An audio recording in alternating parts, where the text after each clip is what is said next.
Hi, this is Aliti Mutyamani Sandeep, Ali English News. Today news about people's democracy. Kejriwal arrest, rise unitedly in protest. The arrest and detention of Arvind Kejriwal, Chief Minister of Delhi, by the Enforcement Directorate is a turning point in the steady erosion of democracy in India. This present assault on the democratic system is a first in many respects. Is the first time a sitting Chief Minister whose party commands more than 4 to 5th majority in the assembly has been arrested. For the first time, the head of the national political party has been put behind bars. And this is the very first time that such an arrest has been effected after announcement of the Lok Sabha elections and the model code of conduct has come into force. The ruling party is out of finish of the opposition using an array of instruments of the state. The central agencies are being used to target key opposition leaders. Prior to the Kejriwal arrest, the Chief Minister of Jharkhand, Hemant Soren, was detained by the ED just after he resigned from the Chief Ministership. Earlier, the Deputy Chief Minister of Delhi, Manish Sisodia, was arrested and spent nearly a year in jail. There are scores of further opposition leaders and ministers in all on non-BJP state governments who are either in jail or facing investigations by the central agencies. The central agencies have also been illegally used to threaten opposition leaders and legislators to engineer their defection of the BJP. Notorious role of the ED has been exposed after the details of the electoral bond scheme were made public.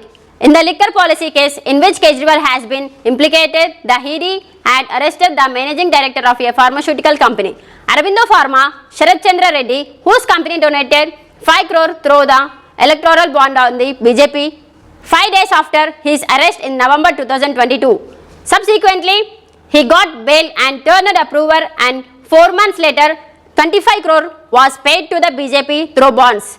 This shows how the cases against Kejriwal and AAP leaders have been manufactured. Apart from coercive action by the ED and the CBI, opposition parties are facing attacks by the Income Tax Department on their finances. The main opposition party, the Congress, has faced penal action, had been taxed to the tune 135 crores for the financial year 2018 to 2019. Its bank accounts were frozen before the IT department recovered this amount. Similar actions is being taken against other parties too.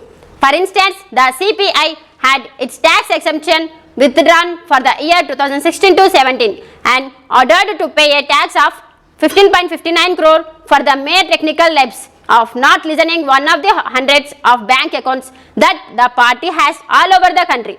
The CPI went to Delhi High Court against this unwarranted action, and the matter is sub judice at the moment. Having chalked off legal funding to the opposition parties through the electoral bond scheme and monopolizing corporate donations through electoral trust, the Modi government is now bent upon strangulating the opposition financially through punitive taxation measures. The Kejriwal arrest comes after the systematic assaulting on the powers of the elected government in Delhi. Just like the opposition parties, state government run by the opposition are under attack through assaults on the federal principle. It is in this context that the Kejriwal arrest must be seen as part of the existential threat of parliamentary democracy. In India, there are no pretensions left. The veil is off. A tyrannical regime has established an electoral bureaucracy. The election commission is under the thumb of the executive, and the higher judiciary is refusing to confront and repainting government. There is no other way but for the secular and democratic forces to go to the people and mobilize them against the threat to their democracy and citizens' rights. The mass protest must not be centered in Delhi alone, whereas a mass rally by the Indian bloc is being organized on March 31st, but must spread throughout the country. Kerala has shown the way where mass demonstrations and rallies have been held all across the state. It is essential that popular protest and mass campaigns take place. It is such public mobilization that will certainly affect in BJP adversely in the elections. This is for Socialistic System. Share and subscribe.